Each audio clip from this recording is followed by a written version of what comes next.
প্রিয় দর্শক এবং শ্রোতা সবাইকে আসসালামু আলাইকুম। আশা করছি অনেক অনেক ভালো আছেন। সবার জন্য দোয়া কামনা করে শুরু করছি জীবন গল্পের আরো একটি এপিসোড। আমি আরজি কিবরিয়া আপনার সঙ্গে রয়েছি।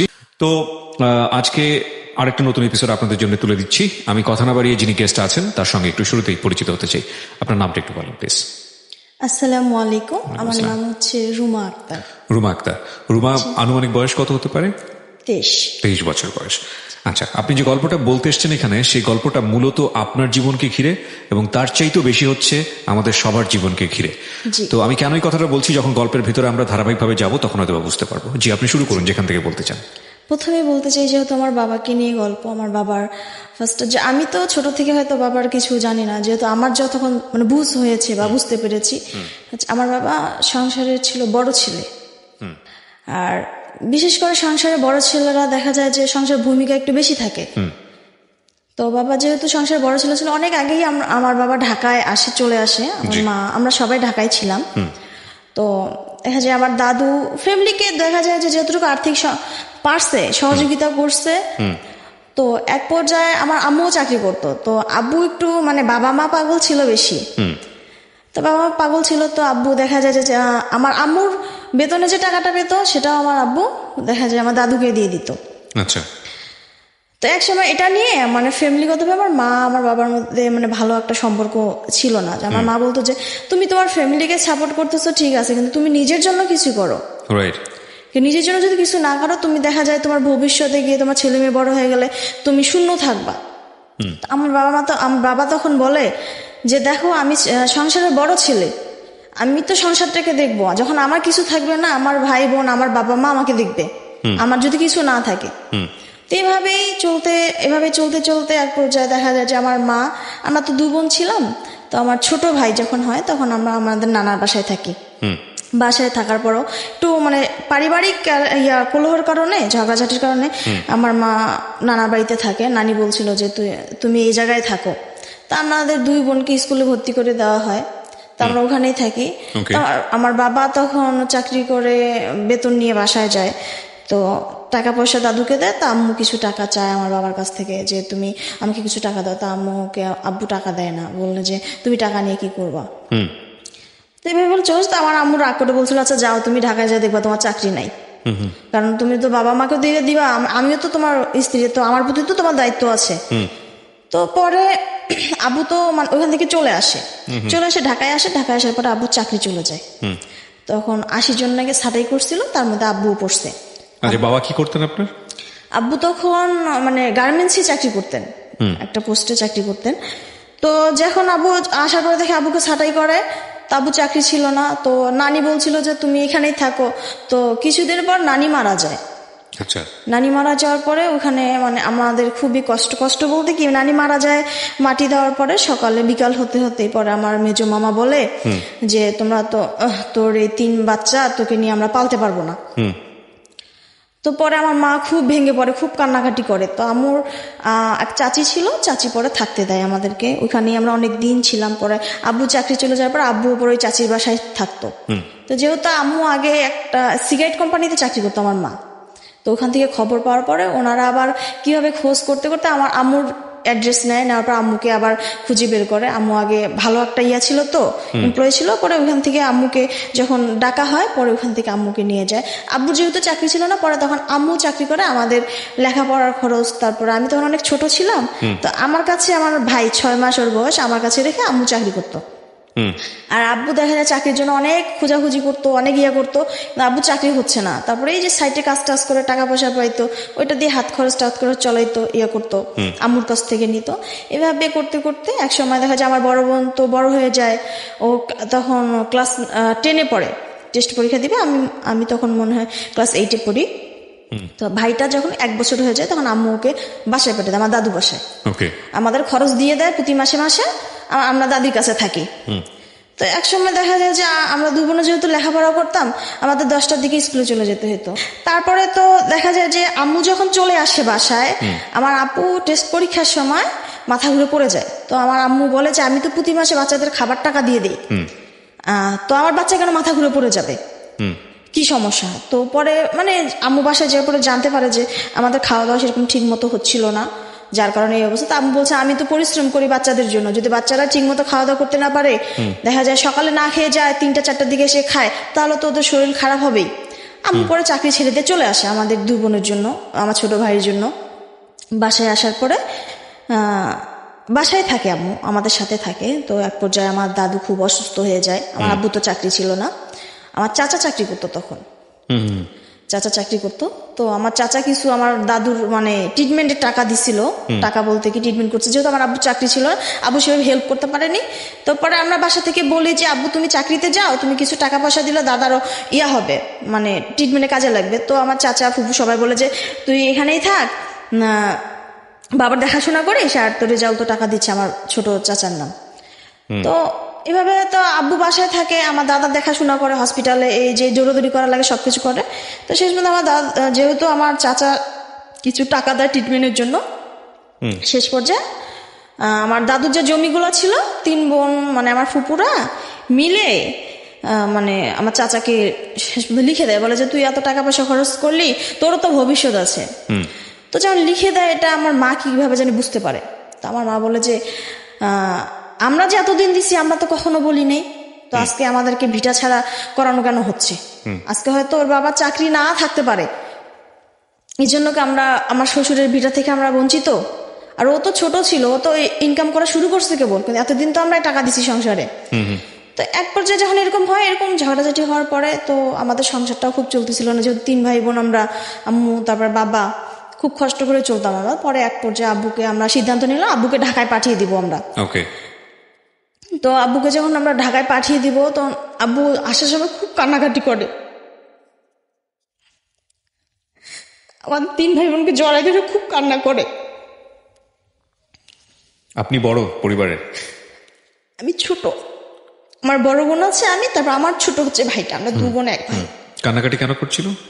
মানে আমাদের ছেলে আপু অনেকদিন একসাথে ছিল, আসতে চাচ্ছিল না, খুব কান্নাকাটি করতেছিল। কতদিন আগের ঘটনা? এটা প্রায় 10-12 বছর আগের কথা।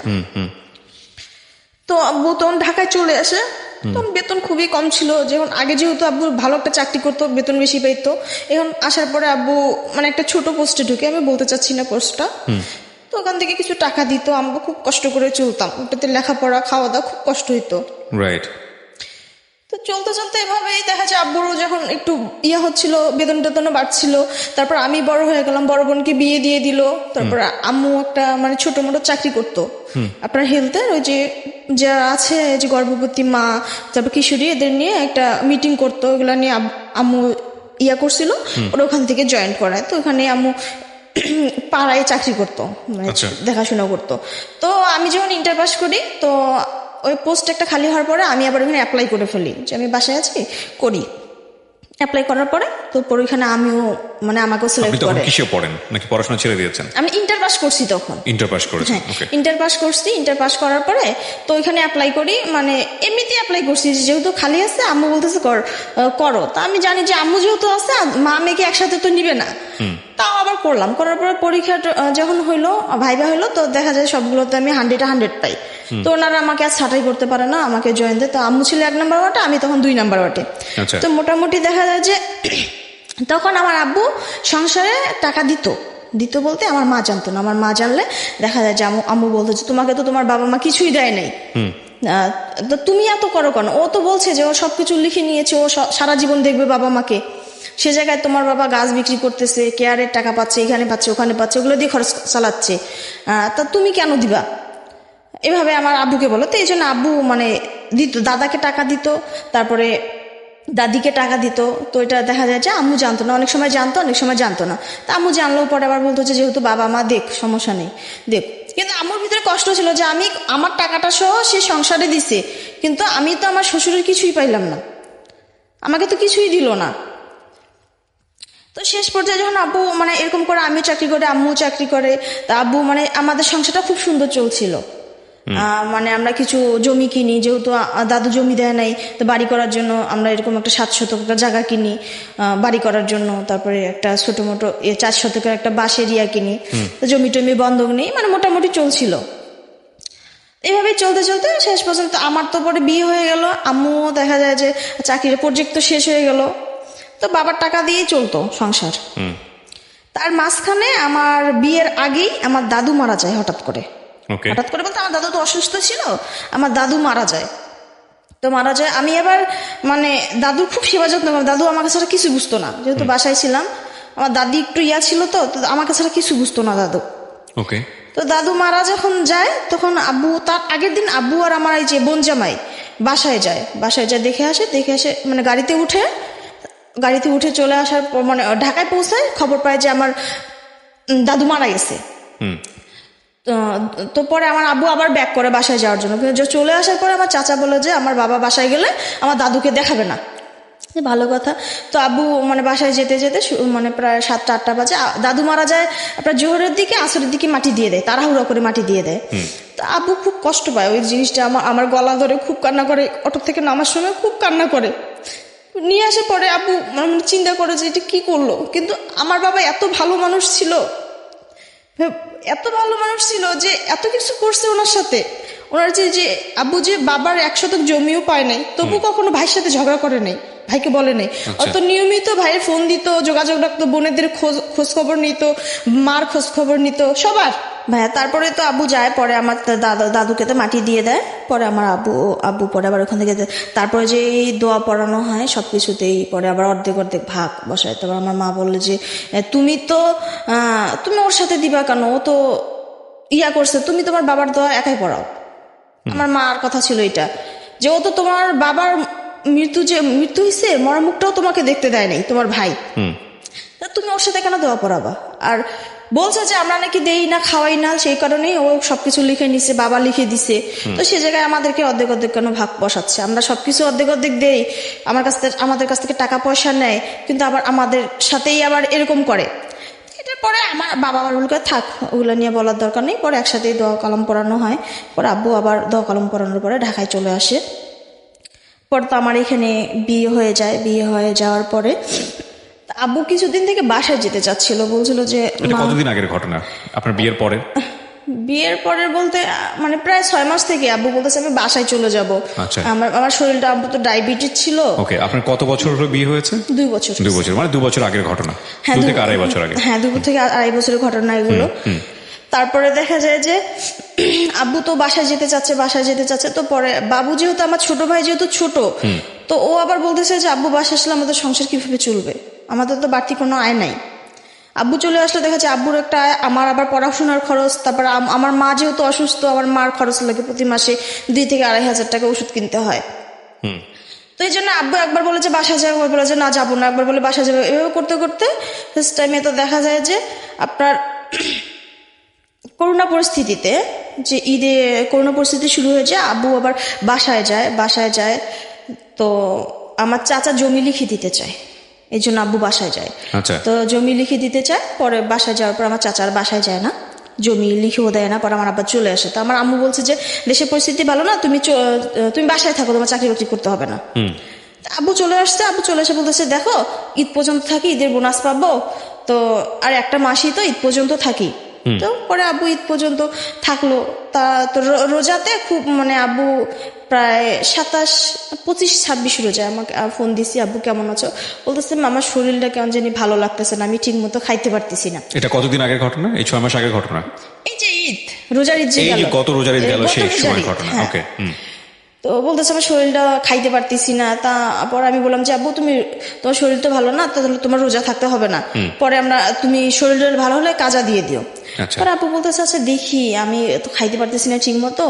এমন করতে করতে ঈদ চলে আসলো। পরে আমি বললাম তুমি না বাসায় যাওয়ার কথা ঈদে, তুমি এখন ওইখানে আছো? পরে বলতেছে হ্যাঁ বাসায় যাওয়ার কথা, তোর চাচার সাথে কথা হয়েছে, তো চাচা নাকি মাইক্রো ভাড়া করবে। তো মাইক্রো ভাড়া করলে আমাকে বলতেছে তুই যাবি? তা আমি বলতেছি আমি এখন যাব না, তুমি যাও, আমি সময় করে যাবো। তাহলে তোর চাচাকে বলি তাহলে একটা বুক করার জন্য সিট। আচ্ছা ঠিক আছে বলো। তো এইভাবে করতে বিকালে, আপনার ঈদের দিন বিকালে আব্বু আবার এখানে যেহেতু ছিল, আব্বু ডিউটিতে ছিল।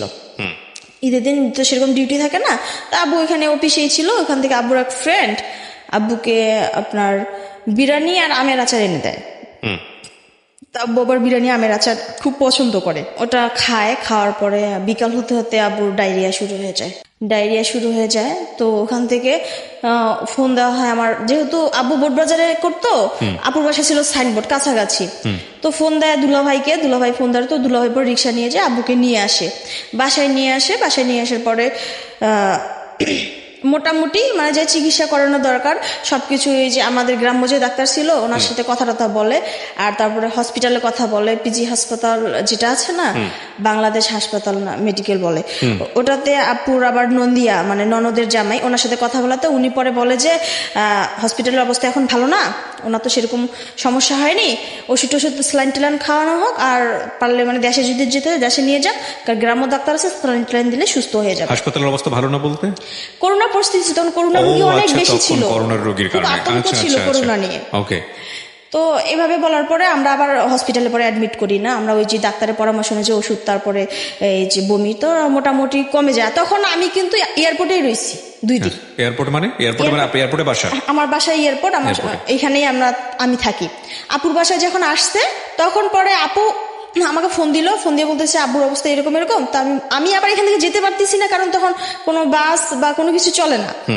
আর এয়ারপোর্ট থেকে তো পরে 2 দিন যখন চলে যায়, বলো যে তুই আয়, আব্বু কিছু খাইতে পারতেছে না। তা আমি বলছি যে পায়খানা বমি কমছে, পরে বলতেছে হ্যাঁ পায়খানা বমি কমছে, কিন্তু আব্বু খাইতে পারতেছে না, কেন জানি শরীরটা কেমন জানি কাঁপতেছে, খাইতে পারতেছে না। আমি বলছি যে তাহলে শরীরটা অনেক দুর্বল হয়ে গেছে আবার। পরে আমি আবার মানে খুব করে আমি আজকে যাবোই, বের হয়েছি আমি, তো আমার হাজবেন্ড বলল চলো আমি যাবোই, যেভাবে হোক হেঁটে হইলেও যাবো। পরে বের হয়ে আসার পরে অটো দিয়ে আসার পরে আপনার এয়ারপোর্টে আসার পরে ওখানে মানে পায়ে যে চলায় না রিক্সাগুলো পাই, ওটা পর্যন্ত আমরা আব্দুল্লাপুর পর্যন্ত আসার পরে ওখান থেকে অটো নিয়ে পরে আপুর বাসায় যাই। যাওয়ার পরে আমি তো সোমবারে তো ঈদ হইছে, সোম মঙ্গল বুধ, আমি মানে বুধবারের দিন বিকালে মানে দুপুর দিকে পৌঁছাই ওখানে আপুর বাসায়। তো যাওয়ার পরে আব্বু যতটুকু করার সেবা যত্ন করলাম, কাপড় চোপড় চেঞ্জ করে দিয়ে খাওয়াই সবকিছুই। তা আব্বু খাইতে পারতেছিল না, তো পরে আমি খিচুড়ি রান্না করে একটু মানে লিকুইড জাতীয় খাবার দেই আব্বুকে, তা আব্বু এটা আবার খাইতে পারে। তা ওষুধ ঠিক মতো খাই। তা আব্বু আবার মানে বাড়িতে যেতে চাচ্ছে, তো শেষ পর্যন্ত আমার চাচাকে মানে ফোন দিয়ে, চাচা তো যাবে না, যেহেতু শুনছি আমার আব্বুকে দেখতেও আসে নাই আমার চাচা, যে আসে নাই। তো পর আমি আব্বুকে বলি যে তুমি বাদ দাও না, আঙ্কেল আসবে না আর গাড়িও ঠিক করবে না, তুমি বাসায় যাবে, আমরা অ্যাম্বুলেন্স ঠিক করতেছি। পরে বলতেছে আচ্ছা ঠিক আছে। তো বৃহস্পতিবার বিকেল হতে তো আমার হাজবেন্ডকে বলা হয়, ও আবার অ্যাম্বুলেন্স ঠিক করে। তো আমি আব্বুকে বলতেছি আব্বু অ্যাম্বুলেন্স তো ঠিক করতেছি, তো বাড়িতে যাব। তা আব্বু বলতেছে বাড়িতে যাব, আর না হলে না হোক, তা আমি কালকে আমাকে অফিসে নিয়ে যাস, কারণ অফিসে নিয়ে গেলে ওখানে ছুটি দেয়, ছুটি দেওয়ার পরে 2-3 মাস তো অসুস্থ থাকে, বেতনটা ওরা কাটাবে না। তো ছুটি নিয়ে তারপর আমাকে তোর বাসায় নিয়ে যাস, আমাকে বলতেছে। আচ্ছা ঠিক আছে, আমার বাসায় যেতে হবে না, আমি তোমাকে বাসায় নিয়ে যাব, গ্রামে নিয়ে যাব, তুমি কতদিন থেকে যেতে চাচ্ছ দেশে নিয়ে যাই, যদি তুমি সুস্থ হও তাহলে পরে আমার বাসায় নিয়ে আসবো। পরে আমি বলতেছে ঠিক আছে। পরে তো বৃহস্পতিবার বিকেল হতেই তো চলে আসছে, অ্যাম্বুলেন্স চলে আসছে। অ্যাম্বুলেন্সে চলে আসার পরে আমরা তো অ্যাম্বুলেন্সে আব্বুকে আমার হাজবেন্ড ধরে, আমার আব্বু হেঁটেই যায়, হেঁটে যে অ্যাম্বুলেন্সে উঠে। তো অ্যাম্বুলেন্সে ভালো আমি আর দুলা ভাই সারা রাতে মানে বসেছিলাম, আব্বুকে শোয়ায় নিয়ে গেছি।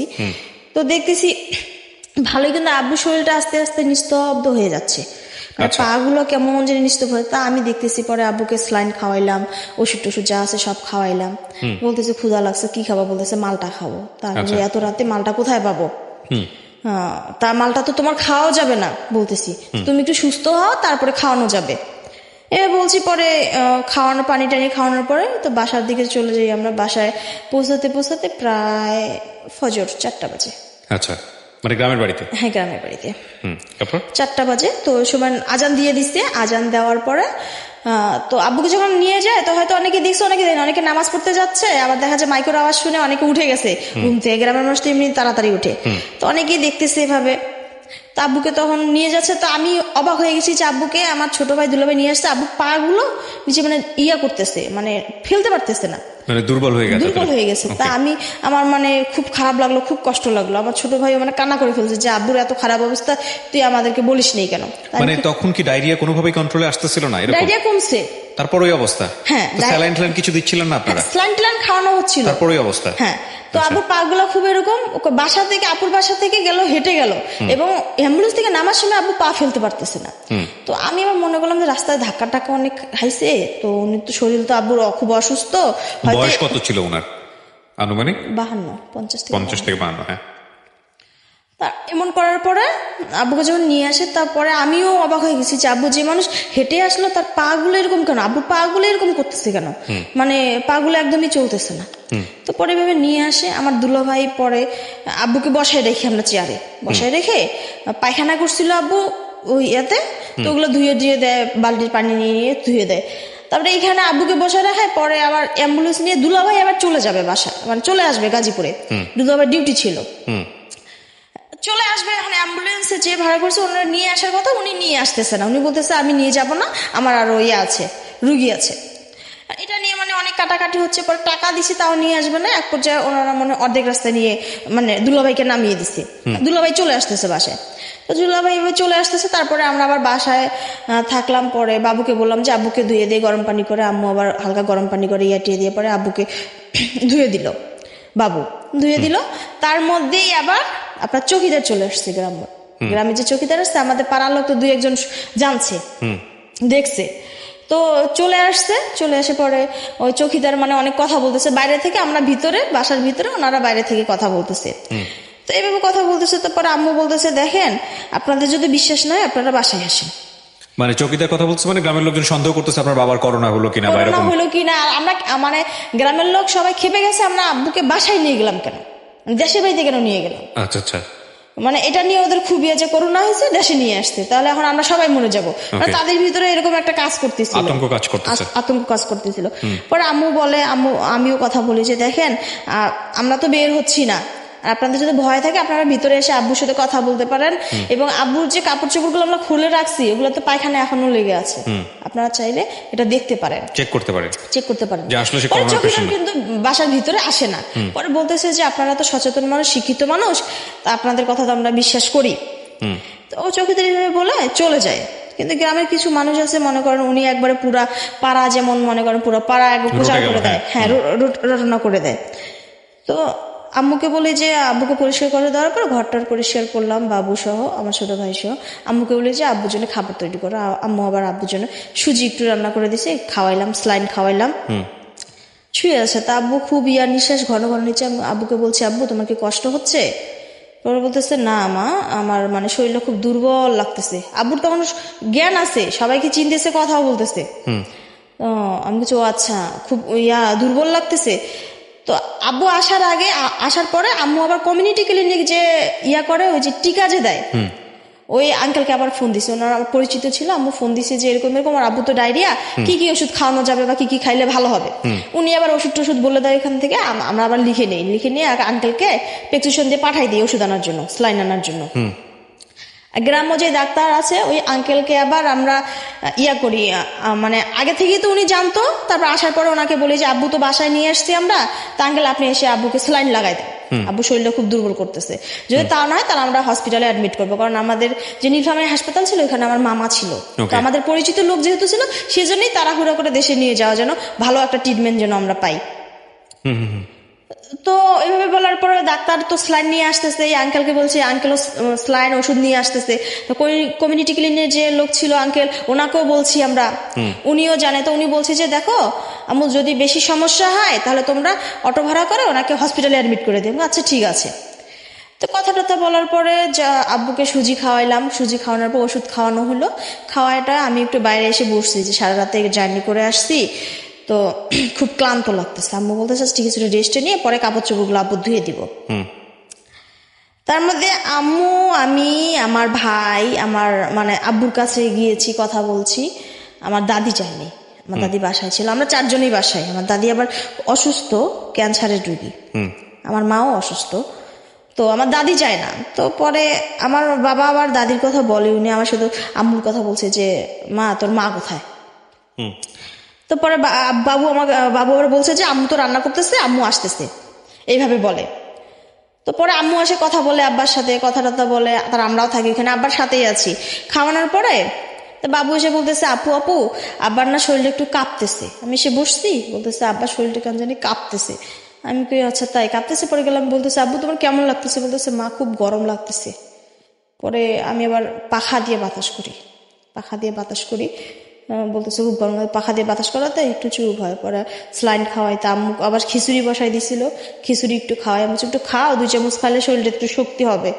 পরে খিচুড়ি খাওয়াই, মাথার কাছে বসে আছি, আব্বুর মাথার কাছে বসে আছি। তো হঠাৎ করে দেখি আব্বু মানে ডান পাশে মাথা করে আমি যে বোতল দিয়ে পানি খাওয়াচ্ছিলাম ওই বোতলটা আমার হাত থেকে নিছি। আব্বু নিয়ে বলছে আমি তুমি একা খাবা? ওর বলতেছে ঢাকনাটা লাগাই দে। তারপরে আমি লাগাই দিলাম। তো আব্বু ওই বোতলটা হাতে নিয়ে ডান পাশে ঘুরছে, ঘুরেই দেখছি চোখগুলো উপরে করছে। তো আমি তো বুঝি নেই যে হয়তো আব্বু চলে যাচ্ছে। তো আম্মু মানে বোতলটা কেন নিল?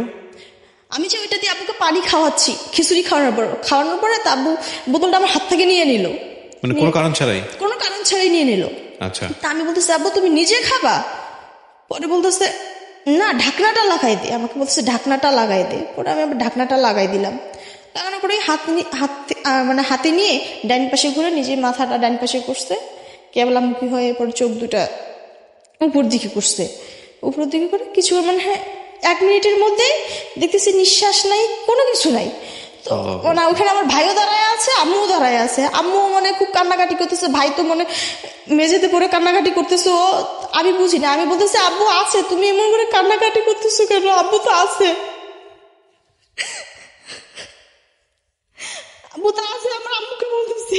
তো আম্মু আবার খুব কান্নাকাটি করতেছে, ঘরে চলে গেছে। আম্মু ঘরে গেছে, ঘর থেকে বলতেছে আল্লাহ ভিক্ষা দাও। আবার স্বামীকে নিয়ে মানে এমন করে কান্নাকাটি করতেছে। তো আমার দাদি শুনে পড়ে, আমার দাদি আসে দেখেছে আমার বাবা মারা গেছে। কত তারিখে ঘটলো এটা?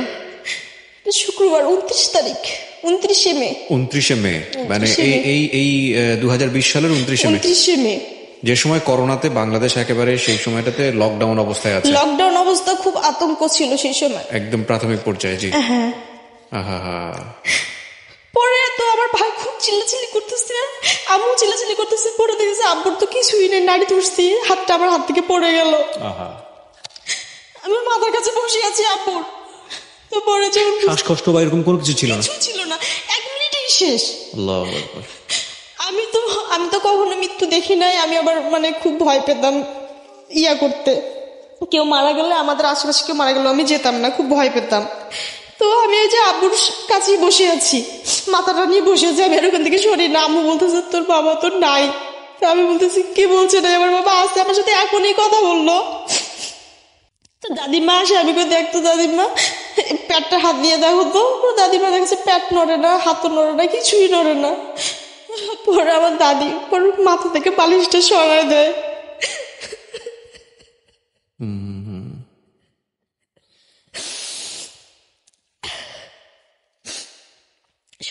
সরাই দেওয়ার পরে তো আমার ভাই খুব কান্নাকাটি করতেছে। কিন্তু আমরা একটা জিনিস মানে লক্ষ্য করে কান্নাকাটি করতেছি, তো দেখা যায় যে সাধারণভাবে মানুষ মারা গেলে বাড়ি ভর্তি হয়ে যায়। আমাদের আশেপাশে একদম নিশ্চুপ হয়ে গেছে, কোনো আওয়াজ নাই, কোনো দিকে কোনো আওয়াজ নাই, কিছু নাই। তো আমি হঠাৎ করে মানে ওইদিকে আমার মনে পড়ে যে আমাদের বাসাতে কোনো লোক নেই, কেউ আসতেছে না, ব্যাপার কি মানে এরকম দেখি। কিন্তু আশেপাশে যে কেউ কথা বলবে যে কি হয়েছে তোর বাবা আর কি কেন কান্নাকাটি করতেছি, এরকমও কোনো লোক নাই। তো পরে আমি একটু মানে হই, তো আমি যে কাপড় চেঞ্জ করে নামাজ পড়বো, তো আম্মু বলতেছে যে আমি তো একটু জ্ঞান ছিল যে আব্বু তো চলে গেছে, আব্বুর জন্য এখন দোয়া কালাম পড়তে হবে।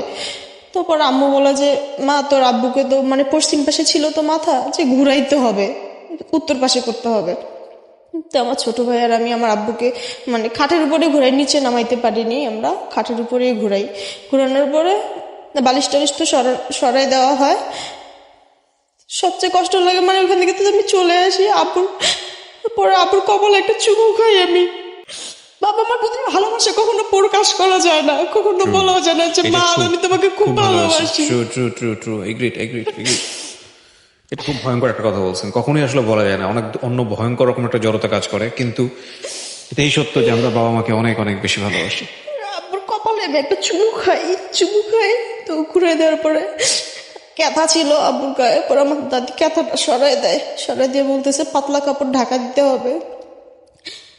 তো ওখানে যে আমার একটা ওড়না নিয়ে আমার বাবার মানে মাথা থেকে পা পর্যন্ত ঢেকে দেওয়া হয়। আমি ওই জিনিসটা দেখে চিৎকার করে বাসা রুম থেকে বের হয়ে আসি।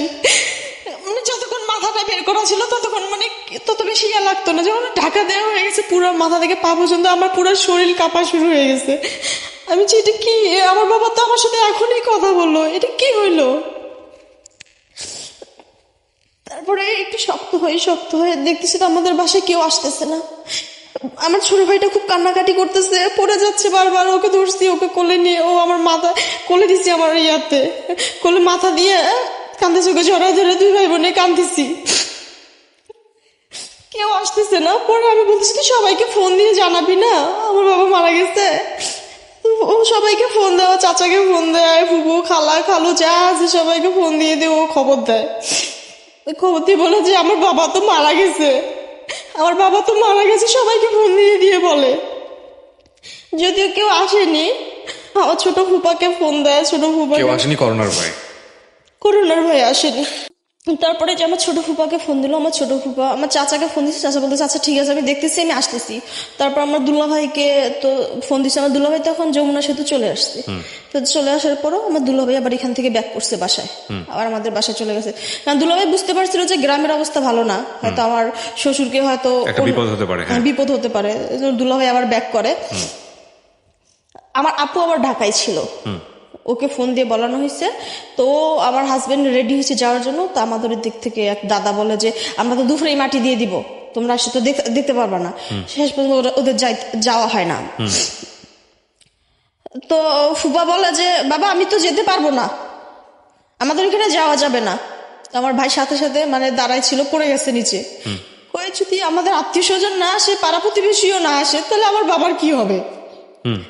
বাবা তো দাফন কাজ করতে হবে, আমার বাবা তো মারা গেছে, ওনাকে তো আর ঘরে রাখতে পারবো না আমরা। এইভাবে ইয়ে করতে করতে আমার সিভিল সার্জন আমার এক মামা ছিল, অনেক সম্মান জানাই ওনাকে, অনেক ভালোবাসা। মানে মামার সাথে কথা বলি, আমি ফোন দিয়ে মামার সাথে কথা বলি, মামা যে এরকম আমার বাবা তো মারা গেছে। পরে মামা পরে ওইখান থেকে ডাক্তার পাঠায় দেয়, ওই যে ওই আঙ্কেলকে আরেকজন ডাক্তারকে পাঠায় দেয়। পরে ডাক্তাররা আসার পরে আমরা মানে ওইটা তো ভয় ছিল, সবচেয়ে বড় ভয় ছিল প্রশাসনের লোক আসলে যে আমার বাবাকে নিয়ে যায়, তো আমার বাবাকে কোথায় পাবো। মানে ওইটা এত বেশি কাজ করতেছিল, আমরা দুই ভাই মানে উম্মাদ যেমন পাগল হয়ে গেছি যে আমার প্রশাসনের লোক আসলে যে আমার বাবাকে নিয়ে যায়, আমরা বাবাকে কোথায় পাবো। মানে ভিতরে অন্যরকম একটা ভয় কাজ করতেছিল। ডাক্তার যখন আসার পরে কথা বললাম, আমি সবকিছুই ওনাকে খুলে বললাম। পরে খুলে বলার পর উনি বললো যে তোমার বাবা তো করোনা হয়নি মা, এটা তো করোনার কোনো সিমটম তো তোমার বাবার ছিল না।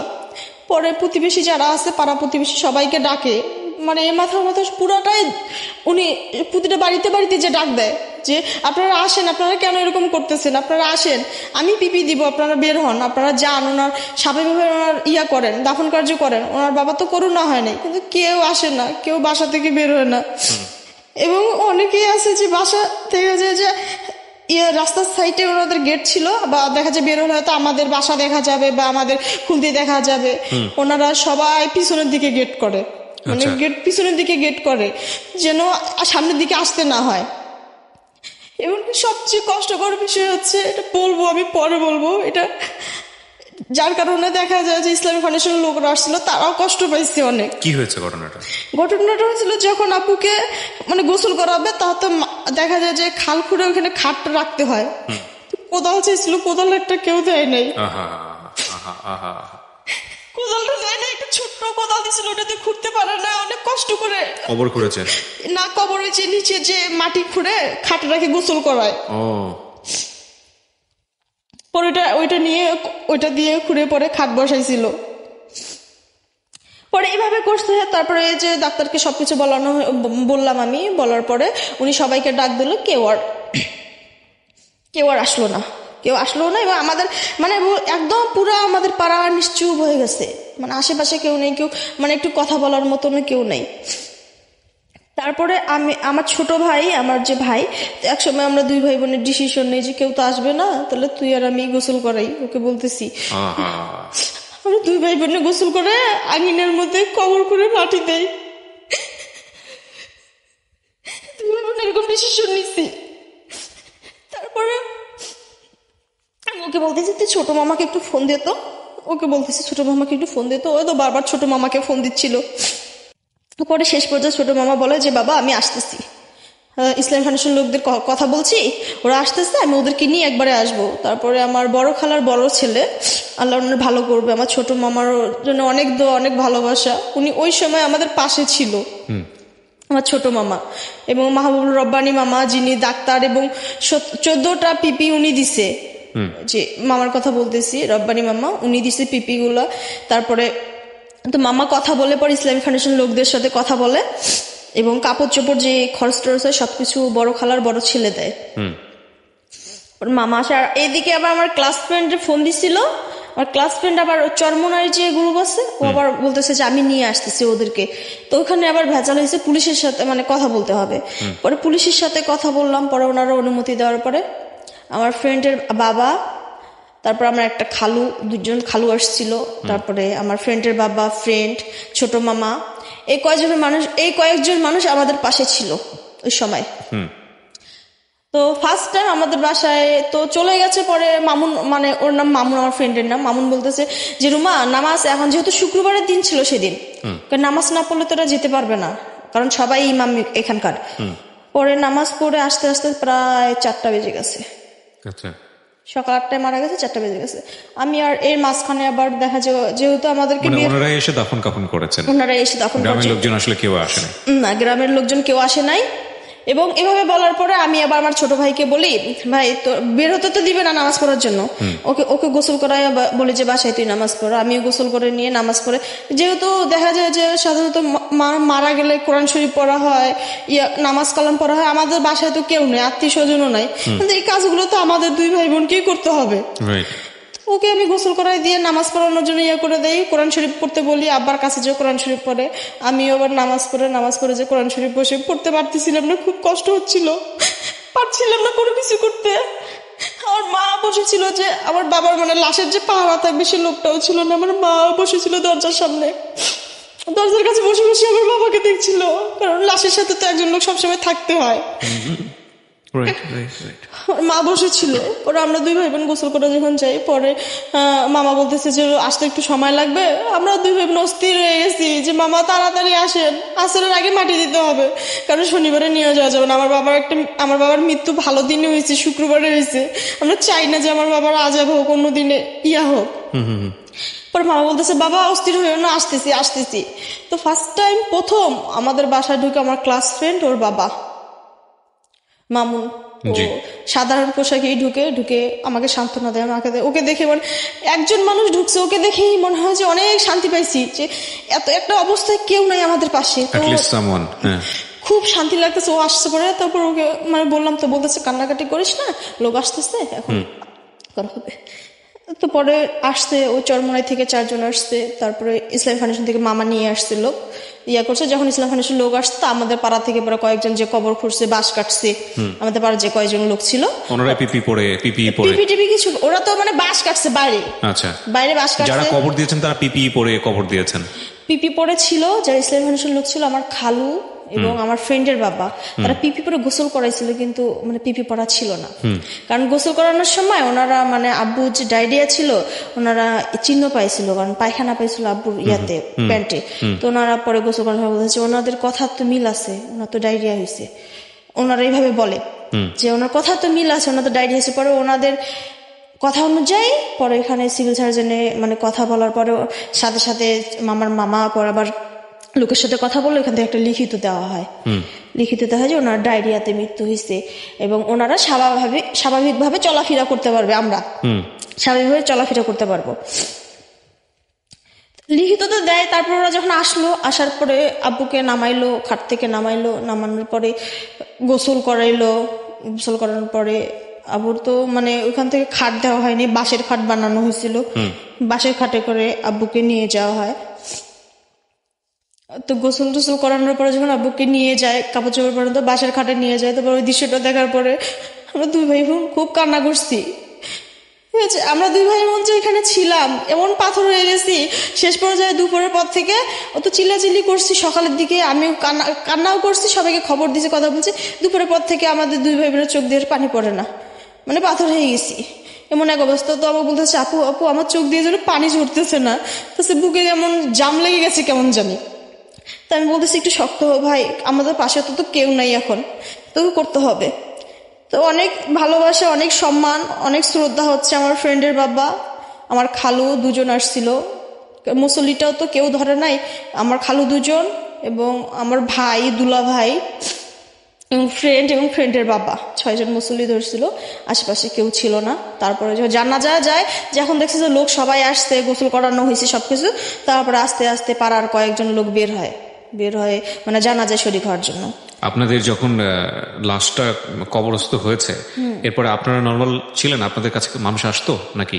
আপনাদের আসতো না, আসতো না? না। তারপরে শুধু আসতোই না এবং আমাদের সাথে খারাপ ব্যবহারও করা হয়েছে। তো মাটি দেওয়া হইলো, আব্বাকে তো মাটি দেওয়া হয়েছে, নিয়ে যাওয়া হইলো, নিয়ে যাওয়া আব্বাকে মাটি দেওয়া হয়েছে। তো মাটিতে ওই যে আমার ফ্রেন্ডের বাবা আর মানে আরেকটা খালু ছিল, ওরা নামাইছে দুজনে, খালু আমার নিজের খালু।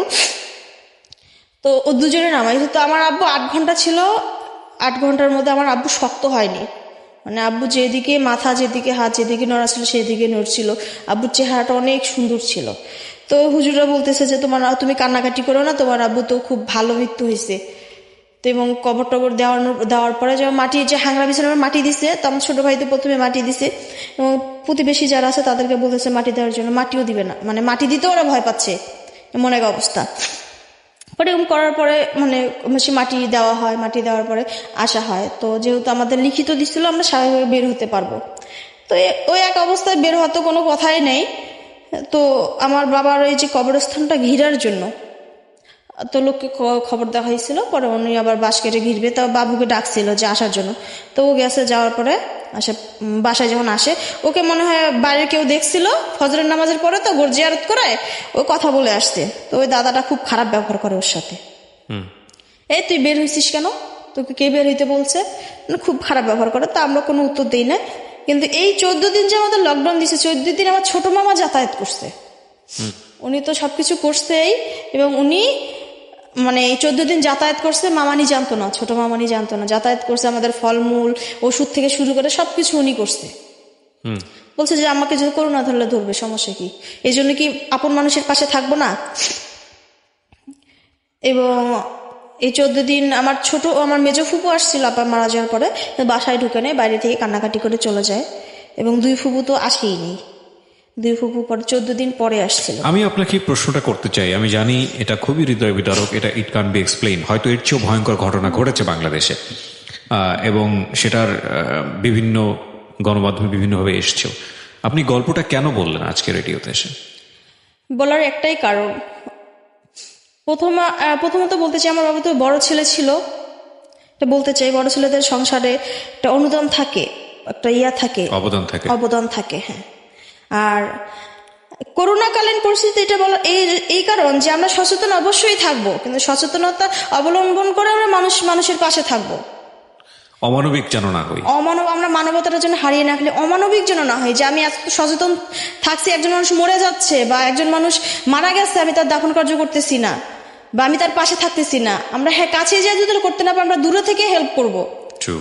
যে আমি যে ফোন দিয়ে সব ম্যানেজ করছি, পুলিশ, ডাক্তার, তারপর দেখা যায় এই কাজগুলো কিন্তু আমাদের পাড়ার লোক করতে পারতো, ইসলাম ফাউন্ডেশনের লোকদের কথা বলতে পারতো, ওনারা করতে পারতো, কিন্তু ওনারা করে নাই। ওরা 4টা পর্যন্ত ওরা এই অবস্থায় ছিল। আমরা বাসায় 2 ভাই বোন শুধু মানে চিল্লাচিল্লি করছি, দৌড়াদৌড়ি করছি, ফোন দিছি, এখানে দিছি, ওখানে দিছি, সারাক্ষণ দেখা যায় যে আমার বাবা যে মারা গেছে, ওনার দাফন কার্য নিয়ে আমরা 2 ভাই বোন উন্মাদ হয়ে গেছি, এত কষ্ট পাইছি।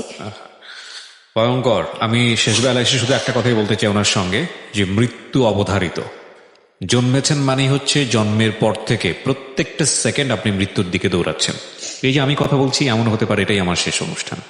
এই যে আপনারা দেখছেন, আপনারা শুনছেন, এমনও হতে পারে এটাই আপনার শেষ দেখা। 10 মিনিট পরে হয়তো আপনি নেই, কিংবা এটাই হয়তো আপনার শেষ নিঃশ্বাস। নোবডি নোজ কে কখন শেষ নিঃশ্বাসটা ফেলবে। কিন্তু এক্সিটটা খুব সম্মানের হওয়া জরুরি, খুব জরুরি। আমরা যাই কিছু করি না কেন জীবনে, আমাদের জীবনে অনেক ভুল আছে, অনেক পাপ আছে, অনেক পুণ্য আছে, সবকিছু মিলিয়ে আমরা মানব। নোবডি, পৃথিবীতে এমন কেউ নেই যে পাপ ছাড়া, পৃথিবীতে এমন কেউ নেই যে যার জীবনে ছোটখাটো কোনো পুণ্য নেই, সবার জীবনেই আছে। কিন্তু এক্সিটটা খুব সম্মানের হওয়াটা জরুরি। যে যার জায়গাতে আমরা আছি না কেন, সবাই যেন মানবিক মানুষ হওয়ার চেষ্টা করি। আপনার সামনে যে কোনো ধরনের ঘটনা, দুর্ঘটনা কিংবা কোনো সাহায্য প্রার্থী মানুষ মানেই হচ্ছে আপনার জীবনে একটা চরমতম সুযোগ মানবিক মানুষ হওয়ার। তো এই সুযোগটা সবার জীবনে ঘটে না। হ্যাঁ, সৃষ্টিকর্তা আপনাকে সুযোগ দিচ্ছেন মানবিক মানুষ হওয়ার, সৃষ্টিকর্তা আপনাকে সুযোগ দিচ্ছেন পুণ্য কামানোর, সেই সুযোগটা হাতছাড়া করা চরম বোকামি। আমাদের সমাজে এর চেয়েও হয়তো ভয়ঙ্কর রকমের পরিস্থিতিতে আমাদের জীবনে পড়তে হতে পারে, করোনার চাইতেও, কিন্তু আমরা যদি মানবিক মানুষ হই, আমরা যদি মানুষের জীবনটা আসলে কেন, সেই অর্থটা যদি খুঁজে পাই, তাহলে নিঃসন্দেহে সেই ভয়াবহতম পরিস্থিতিও আমরা খুব সহজে মোকাবেলা করতে পারবো। আমি আপনাকে ধন্যবাদ জানাই। আপনার বাবার জন্য দোয়া করি আমরা সবাই মিলে, তিনি জান্নাতবাসী হোক। আর আপনি যে এই কষ্ট নিয়ে আমাদের সঙ্গে এসেছেন শেয়ার করার জন্য, মানুষকে হ্যাঁ, আরো সচেতন কিছু করার কথা জন্য, আছে। জি বলুন প্লিজ, ছোট করে। বলি, হ্যাঁ, সংক্ষিপ্ত করে বলবো। এখানেই তো শেষ হয়নি, দেখা যায় যে বাবা তো চলে গেল, যেভাবে হোক এই বড় একটা বিপদ আমরা পার করে ফেলছি। তারপরে 14 দিন শুরু হয়ে গেল আমাদের, মানে লকডাউন। 14 দিন আমাদের মনে হয় যে জীবনে কিয়ামত গেছে। 14 দিন যেহেতু আমাদেরকে লিখিত দেওয়া হয়েছিল স্বাভাবিক বের হতে পারবো, আমরা বের হতে পারিনি। আমি জানি আপনাদের এটা নিয়ে আরো ভয়ঙ্কর অনেক কিছুই ফেস করতে হয়েছে, আমরা সেটা বড় না করি। আমি অন্তর থেকে ধন্যবাদ জানাই যে আপনি অন্তত এই কষ্টটুকু এই লাখ লাখ মানুষের কাছে শেয়ার করতে এসছেন, যাতে করে মানুষ তার মানবিকতার জায়গাতে শক্ত থাকে, সেটা যেন ভুলে না যায়। অনেক ধন্যবাদ আপনাকে আমাদেরকে সময় দেওয়ার জন্য। ভালো থাকবেন আপনি।